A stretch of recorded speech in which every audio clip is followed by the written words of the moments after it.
No. Okay. No. Hey, I've never done Because I said that. I said, wait, and everybody can watch.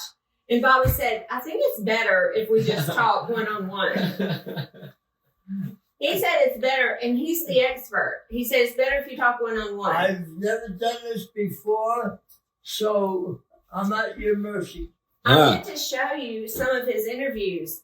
Tell him about the guy in New York that, that paper that didn't know he was black. Oh. Listen to the story. I have to hear it too. So, one of my friends is, he was running for the New Jersey Senate seat. And as he was running for the Senate seat, he was also went to the governor. I can't remember the governor of New Jersey, but Chris Christie? No, that's a different one. Murphy. Murphy, thank you. Governor Murphy went to his anti-Murphy rally, and there was a guy there wearing like a Confederate shirt who was Hispanic, and so the Washington Post tried to make an article saying that my friend was supporting the Confederate and the white supremacist movement. Yeah. Well, my friend's black. But the reporter didn't know that. So the reporter called my friend asking him why he's okay with white supremacy. And he's saying, you realize you're talking to a black guy, right? What an idiot. So yeah, I've had some interesting podcasts or some interviews. So but I guess we'll start. So this is the camera right here. But you can look at me. It doesn't really matter. What is that what picks it up? Mm-hmm. Okay. Yeah. There's no video. Oh, so the video's on the other side. Oh, there's video too? So So it's picking up the video of us while we sit here. Does that make sense? It's all video, and you can look straight at it or look at him. You can just talk to Bob. I'll shut up. That's amazing. You have a whole studio there in that Yep. little black Yes. strip of metal. Little piece of glass. That is amazing. Yeah, it is. And so whenever I went to Denver last week, I interviewed a 98-year-old World War II veteran that was a bomb tech. And then I interviewed another gentleman who was he'd been to Afghanistan 5 times. He was 52. And he spent 23 years in the Army. And then I also interviewed a Vietnam veteran, and he was an original member of Delta Force. And but for you, I mean, I feel like you're very popular amongst the family, and because of your services on the patrol boat. And actually, I don't know, all I know from your stories are what Roger told me. And, I'm missing half of what you're saying. Oh, okay. Here, I'll talk about her. So the only stories I know. That's my good ear. That's your good ear? Okay. So the only stories I know are from what Roger told me. So Roger's told me a few of your stories, but not all of your stories. And so if you would tell me, I guess what you did in World War II, and we'll start from there. Well, you want me to sum it up in a couple of words? No. Let's dive into it. I mean, I won the war. That's how you can start. Okay. Actually, I had a lot of help. And am I on? Yeah, you're on. Oh, hello, audience.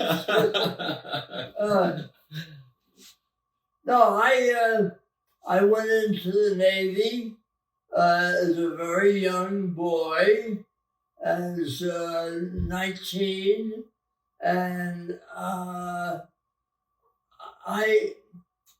it's very convoluted the way I got into the Navy.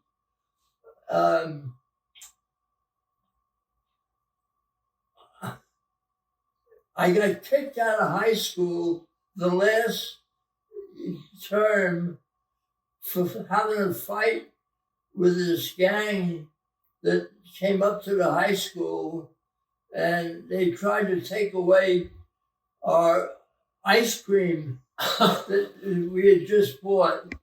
And I didn't like that, and I said, I'm not giving you this, it's bad for your health. And that kind of ticked them off. So they started swinging, and there were about 6 of them, and there were 2 of us who had cut classes to go out to the ice cream truck. And so we're mixing it up there. We're on the street, and fortunately, a couple of cars came by and stopped, and some guys jumped out to help us because my friend was getting cut all on his arms because he was fighting a regular fight. Oh no! And I told him later, I said, you know, when they have knives, you can't put your arm up. All they do is slice it. I said, you gotta step back and jab and jab. Anyway, I got kicked out of school because of that. Wow. And fortunately, maybe my father had something to do with this. I got a job in a defense plant and on Long Island. And so I worked in the defense plant. What'd you do at the defense plant? Milling machine. Okay. Yeah, I went to first.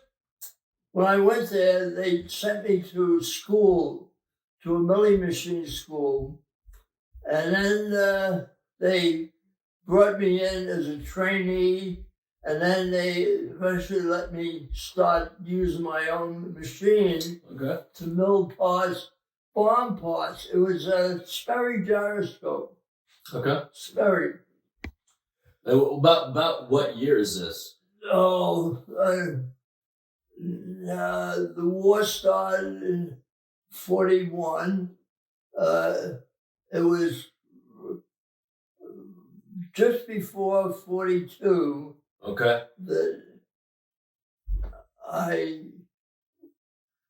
was in the machine group, and I was I was draft resistant because I was in a defense plant. Yes, which makes sense. Yeah. And my father said, "That's good."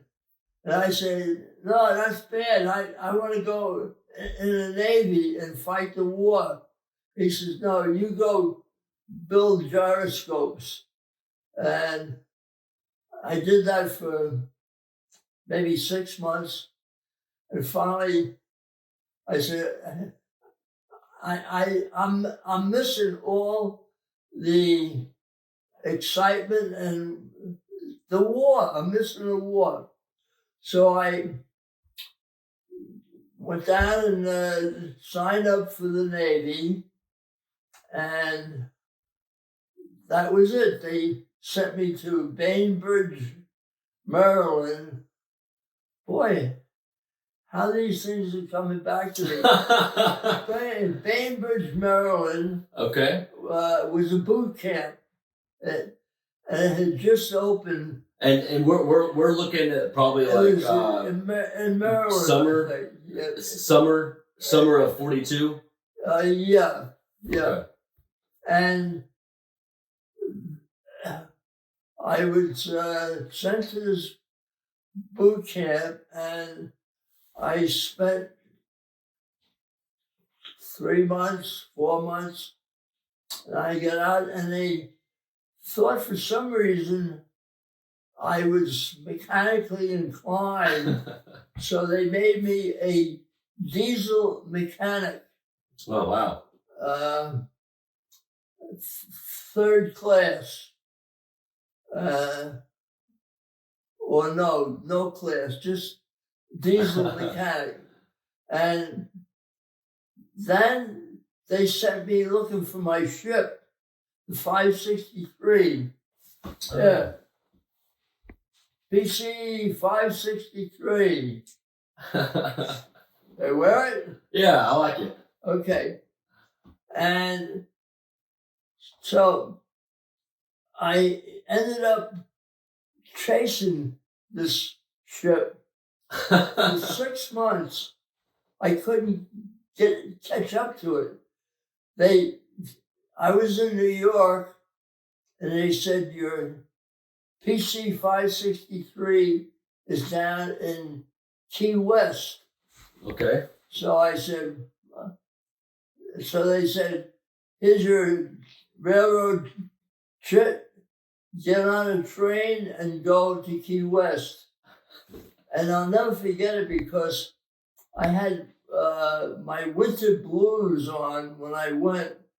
And as I got out of New York and started getting further and further south, I started getting warmer and warmer.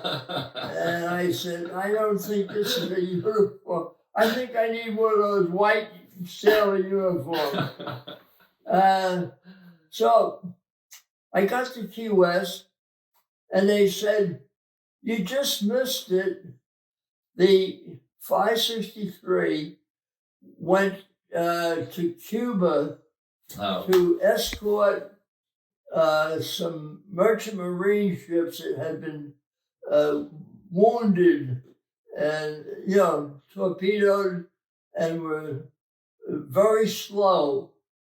So they put me on a minesweeper, and a minesweeper, I don't know if you know anything about minesweepers, but they have a very flat bottom, and they tend to go up and down when there's waves. So if there's small waves, you're gonna feel it. There were lots of waves on the way to Guantanamo Bay. Oh man. Okay, so 4 days later, it took us 4 days to go from Key West to Cuba. You know how close that is? So we were going almost backwards. We were going 5 miles an hour, 2 miles an hour. And I got to Cuba, and they said, oh, your ship just left last week for New York. and that's where I started from. So, son of a bitch. So I said, well, I guess I go back to New York. I said, do I go on a train? They said, no, you're in the Navy now, sailor. You go by ship. Whatever ship we find for you. Like they found that nice minesweeper that went like this for 4 days. So they put me on a British destroyer, a DE, destroyer escort. Okay. And that's a pretty big ship, isn't it? That's it's the size of our destroyers. Okay. And but they didn't let me just sit topside and enjoy the breeze. They put you to work, huh? They put me to work painting the engine room. Now, that's hot. That's got to be so hot. Yeah, that was hot. And I painted that damn engine room. and I did that. And I did that for 6 days. Took us 6 days to get from Guantanamo Bay up to, because we were doing convoy duty at that point. Okay. And PC means patrol craft, and it usually was for doing convoy duty. And they hadn't really found a place for the PC It's water. Work. No. Oh yeah. Yeah, we can take a pause. So that they hadn't really found a place for you yet, and you're still underway.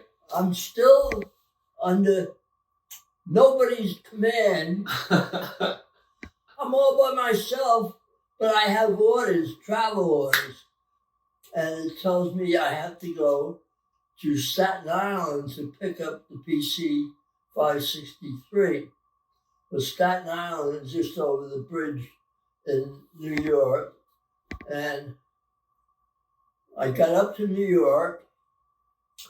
I don't know how I got there, probably by bus or something.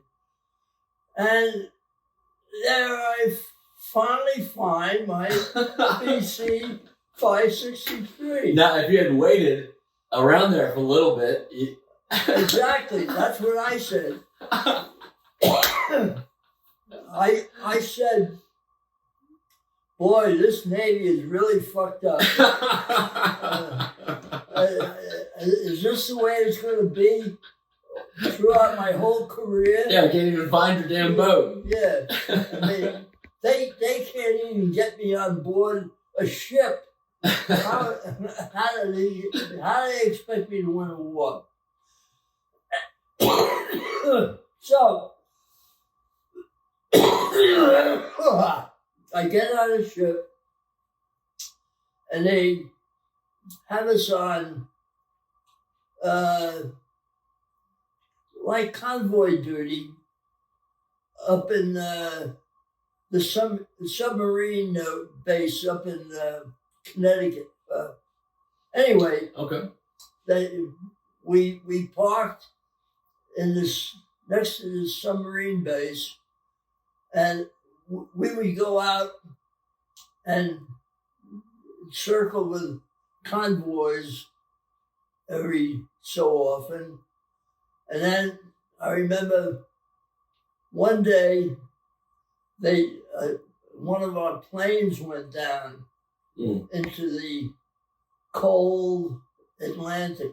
Oh, wow. That's up there, right? So the water's really cold. Yeah, so it was cold, and this poor guy, he hit the water, and he just froze to death. Mm.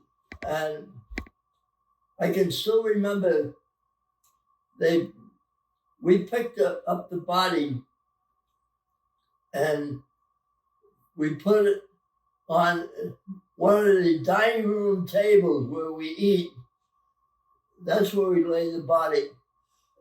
And I went down and looked, and he was laying there smiling, because when you freeze, all your muscles pull back and show all your teeth. Oh my gosh. So that view kind of stayed with me.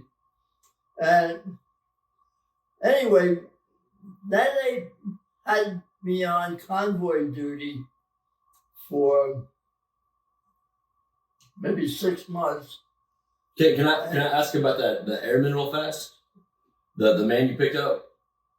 So whenever you were looking at the body, what all thoughts went through your head, like seeing like a fellow soldier seeing it? Seeing a dead guy lying on two things. It was going to spoil my lunches from now on. And sorry. I said, there for the grace of God go I. And I said, this is a tougher war than I thought. So I went on a few more convoy duties, and we would convoy a bunch of merchant marine ships along the state, along the East Coast, down to Cuba. And then finally one day they said, well, we go into the big war. I said, oh, well, what's that? I said, we're going to the Pacific. And I said, I like the Pacific. Nice and warm. Oh, no. So we took a bunch of ships down to the Panama Canal.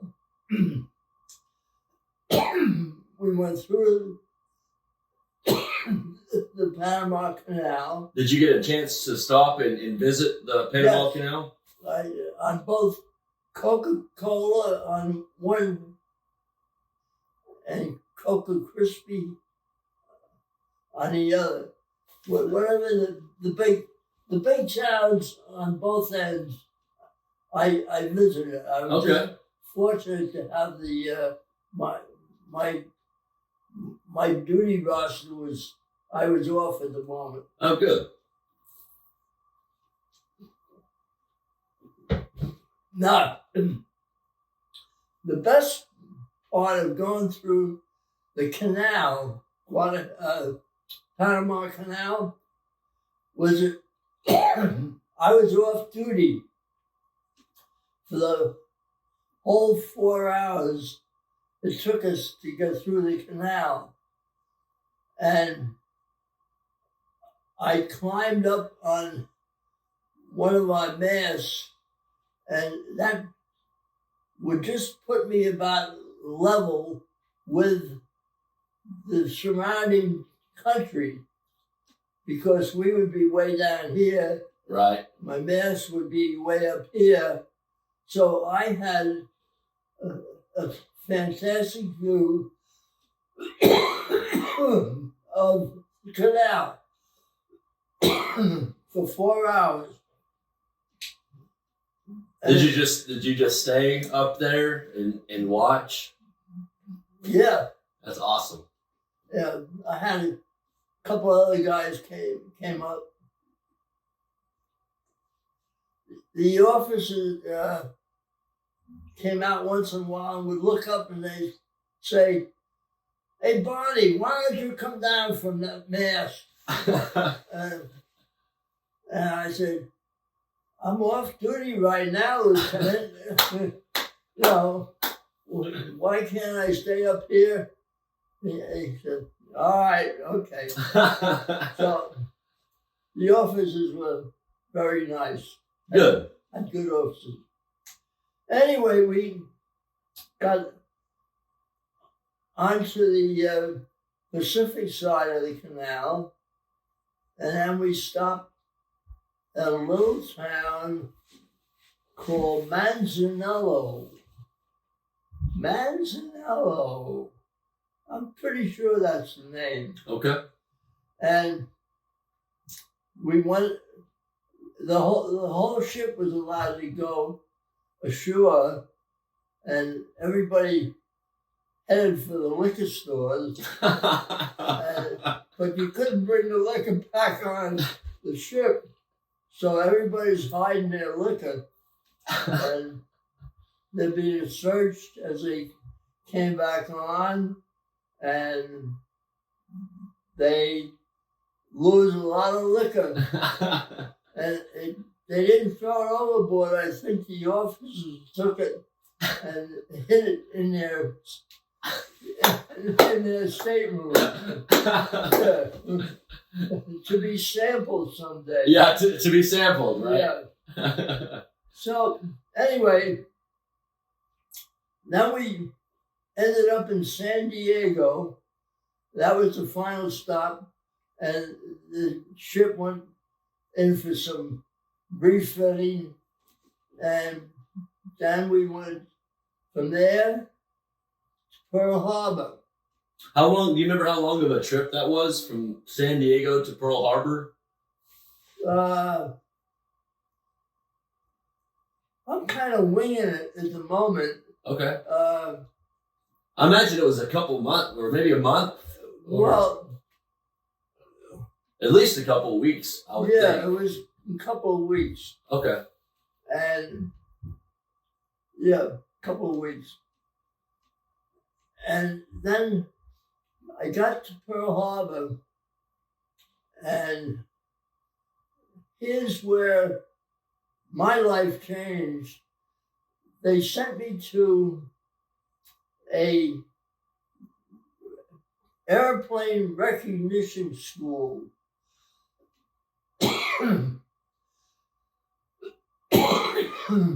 And our job. You okay? I'll be able to edit this out, so you're good. You can get that out. Yeah. Don't worry about it.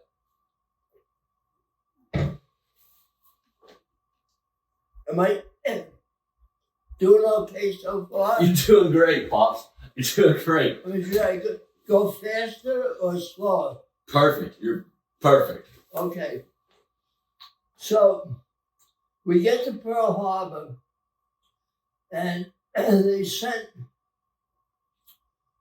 half of the crew to a recognition school so we could recognize our planes versus the Japanese planes. I bet that was hard to do. Well, for some reason, it was easy for me. Huh. And I was able to identify these different planes almost with a perfect score. In fact, when we entered the course, the chief that was giving the course said, edit that. Yeah. So the chief of the course was The chief telling said, you, Barney, you got the highest score on the ship, and maybe the highest score they've ever had here. I'm going to suggest to the captain that he put you in charge of identifying incoming planes. wow. Tell us when to fire or not fire. And, you know, we shot down a lot of our own planes. Mm. We didn't, but a lot of our own planes were shot down by friendly fire from the ground. And that's because the technology at the time, Well, the radio communications yeah, weren't there, right? Well, they just didn't have the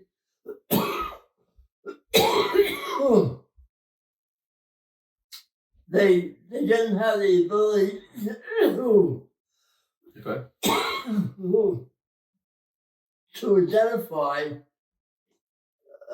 any other way other than with the eyes. So anyway, I get back on a ship, and we're all refitted for an invasion. And they sent us down to New Guinea. Okay. And there was no invasion in New Guinea. We already owned the piece of island, but they had us anchor there while MacArthur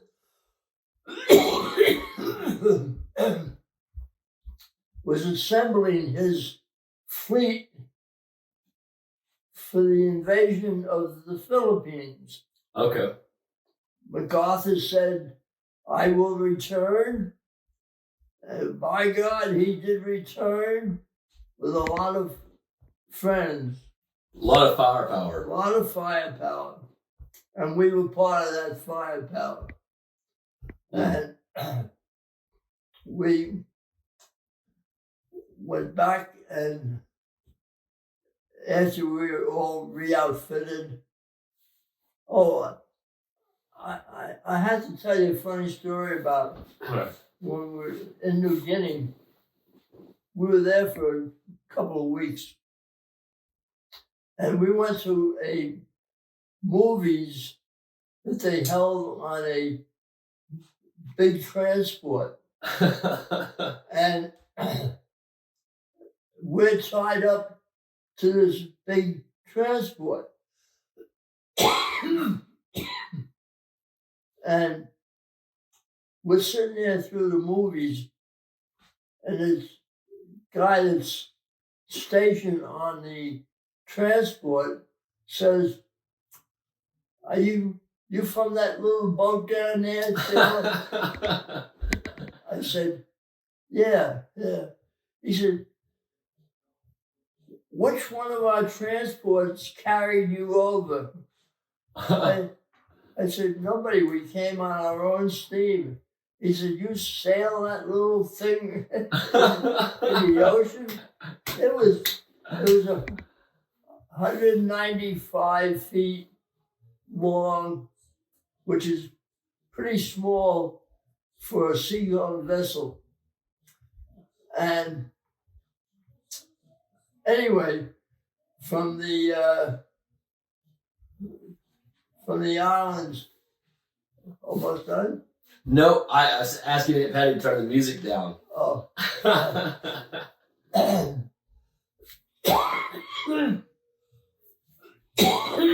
I figured we could go for like another 15 minutes, and then we'll get part 2 next week. We'll do it in parts. Would that be good for you? Yeah, part 2 will be from the islands up to the invasion of Leyte in the Philippines. Leyte Gulf. Yeah. Okay. That would be my second chapter. Okay. Well, let's finish up the first chapter. What else happened in the first chapter?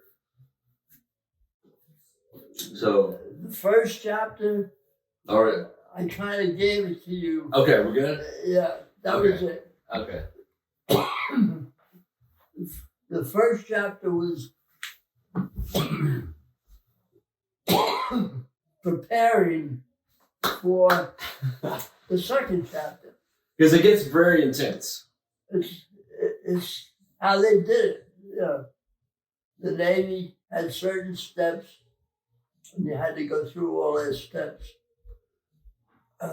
So, all right, so we'll stay tuned for part 2. why don't you go get some soda or something? Some soda? Okay, I will.